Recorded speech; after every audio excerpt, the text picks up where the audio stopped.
हम सब जानते हैं कि सुशासन की पहली शर्त है कानून का राज, और कानून की राज की सबसे पहली शर्त है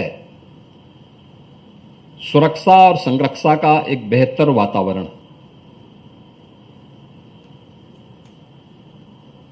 और यह सुरक्षा का वह वातावरण राज्य का दायित्व है, और राज्य के इस दायित्व को बखूबी निर्वहन करती है हमारी पुलिस। समय के अनुरूप हम पुलिस का आधुनिकीकरण कर सके, ये मांग लंबे समय से चली आ रही थी, और इन्हीं सब बातों को लेकर के डीजीज कॉन्फ्रेंस में माननीय प्रधानमंत्री जी ने इस बात को कहा था, स्मार्ट पुलिसिंग की एक नई अवधारणा दी थी। स्मार्ट पुलिसिंग क्या है, इसके बारे में उन्होंने बहुत अच्छे ढंग से कहा था। Strict and sensitive, modern and mobile, alert and accountable, reliable and responsive, techno savvy एवं ट्रेंड। यह कानून के प्रवर्तन के लिए स्मार्ट पुलिसिंग किस नई अवधारणा पर आधारित, जो एक नई दृष्टि माननीय प्रधानमंत्री जी ने डीजीज कॉन्फ्रेंस में देश भर से आए हुए पुलिस महानिदेशकों के सामने कही थी, उसी श्रृंखला में उत्तर प्रदेश पुलिस ने अपने यहां इन सभी बातों को अक्षरशः उतारने का प्रयास किया है। आज हम सब इस बारे में देखते हैं कि पिछले 7 वर्ष के अंदर उत्तर प्रदेश पुलिस ने देश के अंदर न केवल अपनी एक नई पहचान बनाई है, बल्कि उत्तर प्रदेश को भी एक नई पहचान दिलाने में एक महत्वपूर्ण भूमिका का निर्वहन किया है। पिछले 7 वर्ष के अंदर कानून का राज उत्तर प्रदेश में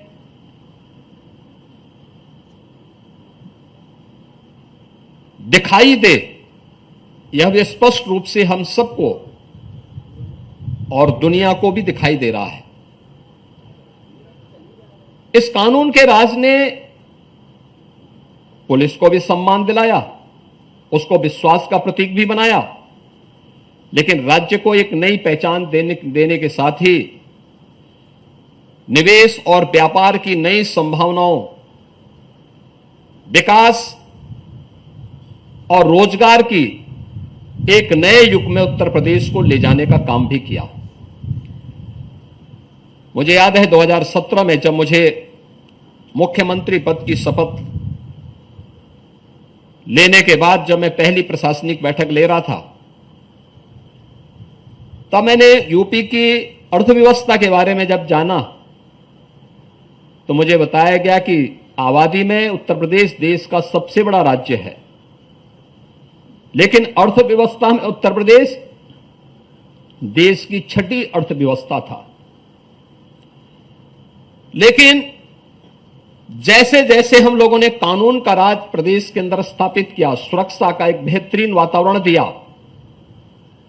आज परिणाम हम सबके सामने है कि उत्तर प्रदेश देश के अंदर दूसरी अर्थव्यवस्था बनकर के उभरा है और तेजी के साथ देश की एक बड़ी अर्थव्यवस्था के रूप में अपने आप को स्थापित कर रहा है। आधुनिक इंफ्रास्ट्रक्चर में नए युग में प्रवेश किया है। निवेश और इन्वेस्टर समिट और ग्राउंड ब्रेकिंग सेरेमनी कैसे होने चाहिए, उसका एक उदाहरण भी उत्तर प्रदेश ने आज प्रस्तुत किया है। ये केवल आज नारे नहीं है, ये जमीनी हकीकत के स्तर पर इसको हमें देखने को मिलता है। इन सब का हम अनुभव करते हैं, लेकिन इसके लिए प्रयास करना पड़ा था। बिना भेदभाव के पुलिस बल में भर्ती हो, पारदर्शी तरीके से भर्ती की प्रक्रिया को संपन्न किया जा सके, उनकी प्रॉपर ट्रेनिंग हो सके। आज आप देखते होंगे किसी भी जनपद में जाइए, बड़े बड़े महानगरों को छोड़ दें तो शेष अन्य सामान्य जनपदों में, विकास की प्रक्रिया के साथ जुड़े हुए जनपदों में जाएंगे तो सबसे ऊंची बिल्डिंग अगर कोई होगी तो वह पुलिस लाइन के अंदर पुलिस के बन रहे आधुनिक बैरक, वह उसकी बिल्डिंग सबसे ऊंची होगी, जहां पर आप देख सकते हैं कि उत्तर प्रदेश पुलिस के लिए जो अवस्थापना सुविधाओं का विकास किया गया है, ट्रेनिंग की क्षमता को बढ़ाया गया है, पुलिस बल के आधुनिकीकरण के लिए अनेक प्रयास प्रारंभ हुए हैं। और प्रयास के इस क्रम में पहली बार उत्तर प्रदेश के अंदर हम लोगों ने उत्तर प्रदेश पुलिस बल के लिए एक फॉरेंसिक इंस्टीट्यूट का गठन भी उत्तर प्रदेश में किया है, जिसमें गत वर्ष ही हम लोगों ने उसमें पाठ्यक्रम भी प्रारंभ किया है।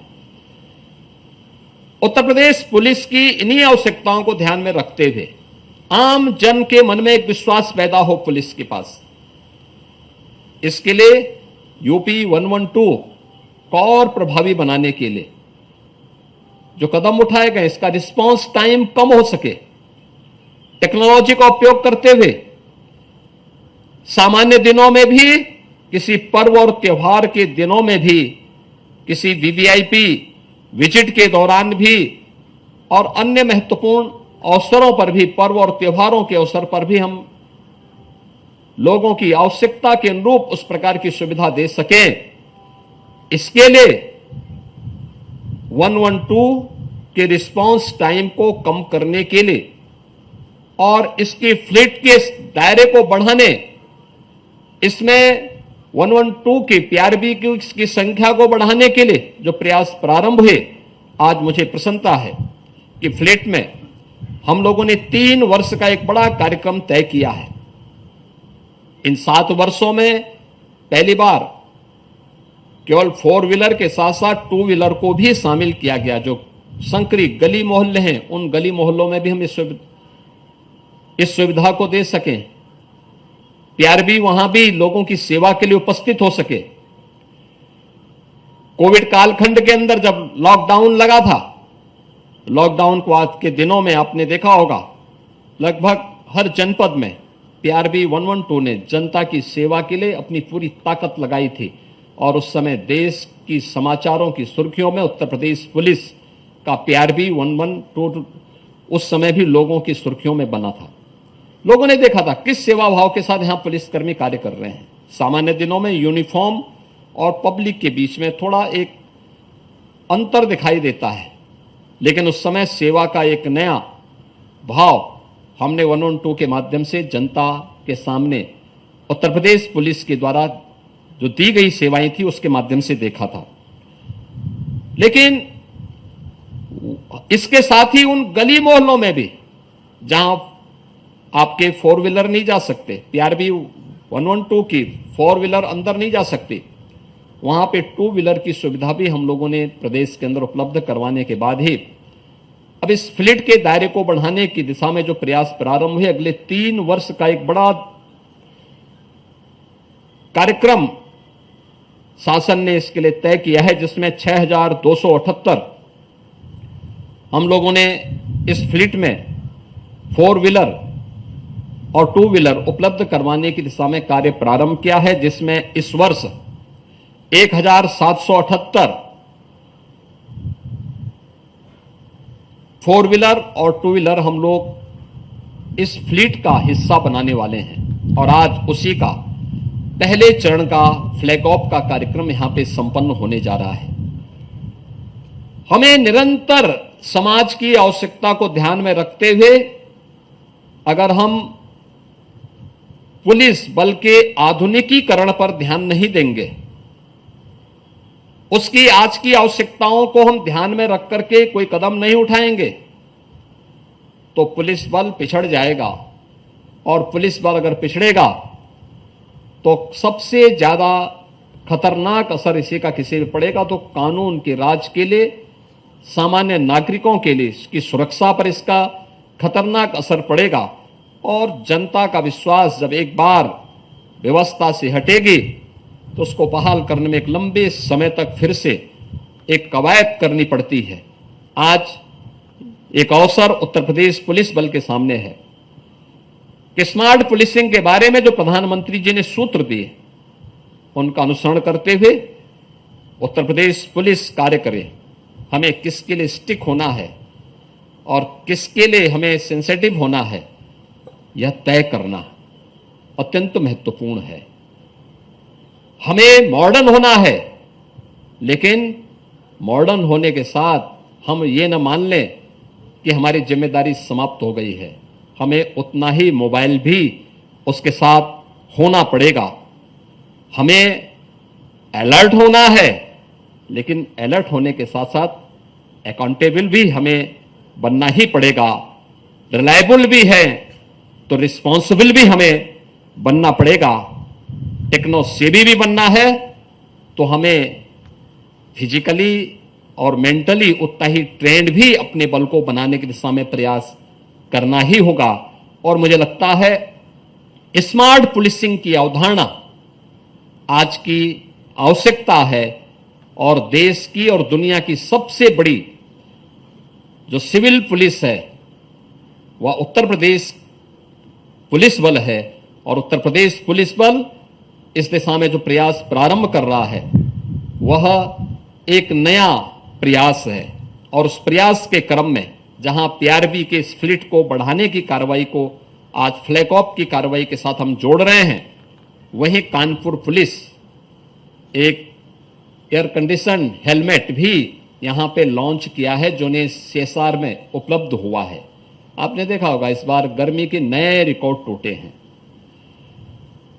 और कैसे चुनाव के दौरान एक ही दिन में मैं देख रहा था, जब अंतिम चरण के चुनाव चल रहे थे उसके एक दिन पहले पुलिस बल और कर्मचारी जब इलेक्शन ड्यूटी के लिए प्रस्थान कर रहे थे, एक ही दिन में दर्जनों लोगों की मौत होना हम सबके लिए चिंता का विषय था। और उस समय टेम्परेचर भी बहुत ज्यादा था। मुझे लगता है कि अगर इस प्रकार की एक्टिविटीज से हम जुड़ते हैं तो आज मुझे प्रसन्नता है कि जब भीषण गर्मी होती है, लू चल रहा होता है, तब ट्रैफिक पुलिस चौराहे पर खड़ी होकर के लोगों को यातायात की बेहतर सुविधा प्रदान करती है। और उस बेहतर सुविधा के साथ उन्हें बहुत बार हम देखते हैं कि ट्रैफिक पुलिस के जवान यातायात को सुव्यवस्थित करते करते वहीं पे बेहोश हो जाते थे, किसी के साथ कैजुअल्टी हो जाती है। यह एयर कंडीशन जो हेलमेट है यह उसकी कुछ हद तक मदद करने में सहभागी बनेगा। कानपुर पुलिस का यह अभिनव प्रयास एक सराहनीय प्रयास है। मैं इसके लिए यूपी पुलिस को और कानपुर कमिश्नरेट को इसके लिए हृदय से बधाई देता हूं। इससे पहले पुलिस कमिश्नर कानपुर के ही नेतृत्व में जब गोरखपुर के एडीजी थे, उन्होंने एक प्रयास प्रारंभ किया था। हम लोगों ने भी उनसे कहा था कि पुलिस से इस बारे में कहा था कि अक्सर होता है सेफ सिटी के बारे में। सेफ सिटी माननीय उच्चतम न्यायालय ने गृह मंत्रालय को भी और राज्यों को भी इस बारे में कहा था कि महिला सुरक्षा के बारे में हमें संवेदनशील बनना होगा। और महिला सुरक्षा के बारे में जो चिंता माननीय उच्चतम न्यायालय की थी 2016 में, उनकी चिंताओं को ध्यान में रख करके सेफ सिटी के लिए यूपी पुलिस ने यह शुरुआत गोरखपुर से प्रारंभ की, ऑपरेशन त्रिनेत्र के माध्यम से, जिसमें शासन भी है, नगर निकाय भी हैं, विकास प्राधिकरण भी हैं और साथ साथ वे सभी पब्लिक का भी सपोर्ट, व्यापार मंडल का भी सहयोग, एक सामान्य नागरिक का भी इसमें सहयोग, जिसमें हर व्यक्ति अपने घर पे सीसीटीवी कैमरे को स्थापित करता है। और आज उसके परिणाम हम सबको राज्य के बड़े बड़े महानगरों में देखने को मिलता है। पहले तो घटना नहीं घटित होती, अगर घटना घटित होती है तो कुछ ही घंटों के अंदर अपराधी पुलिस की भेंट चढ़ता है, पुलिस के हाथों में नजर आता है।